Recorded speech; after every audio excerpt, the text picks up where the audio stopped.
వరంగల్లో కల్తీ ఫుడ్ కలకలం రేపింది. ఫుడ్ సేఫ్టీ ఆకస్మిక తనిఖీల్లో హోటల్ నిర్వాహకుల బాగోతం బయటపడింది. హనుమకొండలోని పలు ప్రముఖ రెస్టారెంట్స్ లో తనిఖీలు చేశారు అధికారులు. కుళ్ళిన మాంసం, కెమికల్స్ కలిపిన చికెన్, కాలం చెల్లిన ఐస్ క్రీంలు, బూజు పట్టిన ఫుడ్ ని స్టోర్ చేసి ఉంచడం గుర్తించారు అధికారులు. కుళ్ళిన మాంసంతో రిఫ్రిజిరేటర్ నుంచి దుర్వాసన రావటం, ఏమాత్రం శుభ్రంగా లేని చికెన్ ని చూసి షాక్ అయ్యారు. హోటల్ నిర్వాహకులకు నోటీసులు ఇచ్చారు. శాంపిల్స్ సేకరించి ల్యాబ్ కి పంపించారు. కల్తీ ఫుడ్ తో ప్రజల ప్రాణాలతో చెలగాట మాడితే క్రిమినల్ కేసులు పెట్టి హోటళ్లను సీజ్ చేస్తామని హెచ్చరించారు అధికారులు. రైట్, ఇదే విషయంపై మరింత సమాచారం కృష్ణమోహన్ అందిస్తారు. కృష్ణమోహన్, హనుమకొండలో కల్తీ ఫుడ్ తో హోటల్స్ రన్ చేస్తున్నట్లు తెలుస్తోంది. దీనికి సంబంధించిన అప్డేట్స్ ఏంటి? గత కొద్ది రోజులుగా ప్రముఖ హోటల్స్లోనే సరైనటువంటి నియమ నిబంధనలు పాటించడం లేదు. ఫుడ్ సేఫ్టీ అధికారుల దాడులలో అనేక విషయాలు బయటపడుతున్నాయి.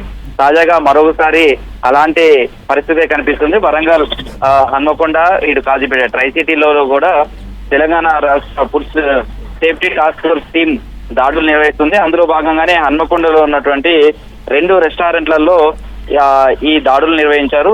హన్మకొండలో ఉన్నటువంటి ఫుడ్ ఆన్ ఫైర్ అండ్ మరొకటి ల్యాండ్ మార్క్, ఈ 2 రెస్టారెంట్లలో కూడా ఈ జోనల్ అసిస్టెంట్ ఫుడ్ కంట్రోల్ జ్యోతిర్మయ ఆధ్వర్యంలో ఈ టాస్క్ ఫోర్స్ దాడులు నిర్వహించింది. దాడుల సందర్భంగా కూడా రెస్టారెంట్లలో వంట గదిలో పూర్తిగా అపరిశుభ్రంగా ఉండడం, మురికితోటి దుర్వాసన, రిఫ్రిజిరేటర్ లో ఫుడ్ సేఫ్టీ ప్రమాణాల ప్రకారం సరైన ఉష్ణోగ్రత కానీ మెయింటైన్ చేయకపోవడం, తర్వాత దాదాపు 45,000 రూపాయల విలువైన 32 కిలోల నిలువ ఉన్నటువంటి కుళ్ళిన మాంస ఉత్పత్తులను, హానికర ప్రమాదమైన రంగులను కలిపిన చికెన్, కాలం చెల్లిన ఐస్ క్రీంలను, పాల ప్యాకెట్లను, మసాలాకు సంబంధించినటువంటి వాటి ప్రొడక్ట్స్, చాలా వరకు అసలు ఎక్స్పైరీ డేట్ లేనటువంటి కొన్ని వస్తువులకు సంబంధించినటువంటి వాటిని కూడా గుర్తించారు. వీటన్నిటిని కూడా సీజ్ చేశారు. అయితే ఫంగస్ వచ్చినటువంటి కూరగాయలు కావచ్చు లేదా ఇతర మాంస ఉత్పత్తులను కూడా అక్కడ గుర్తించడం, వీటన్నిటిని కూడా సీజ్ చేయడం జరిగింది. రసాయనం, కెమికల్స్ సంబంధించినటువంటి కూడా ఆరోగ్యాన్ని దెబ్బతీసేటువంటి రసాయనికమైనటువంటి కెమికల్స్, వీటన్నిటి కూడా వాడటం పైన కూడా ఫుడ్ సేఫ్టీ అధికారులు తీవ్రంగా ఆగ్రహం వ్యక్తం చేశారు. ప్రజల ఆరోగ్యాలతో చెలగాట మాడితే ఖచ్చితంగా తాము చర్యలు తీసుకుంటాం, అవసరమైతే వాటన్నిటిని కూడా సీజ్ చేస్తామని కూడా చెప్పారు.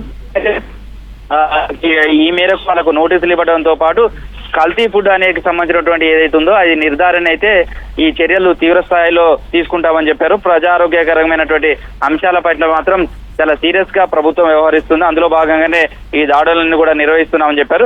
ప్రస్తుతం అయితే ఏదైతే కుళ్ళిపోయిన మాంసం కావచ్చు లేకపోతే ఇతర అనారోగ్యకరమైనటువంటి వస్తువులు ఏవన్నాయో వాటన్నింటిని కూడా సీజ్ చేశారు. తర్వాత వీటన్నిటిని కూడా హైదరాబాద్ ల్యాబ్ కు కూడా పంపించారు. ఈ దాడులు నిరంతరం కూడా కొనసాగుతాయి.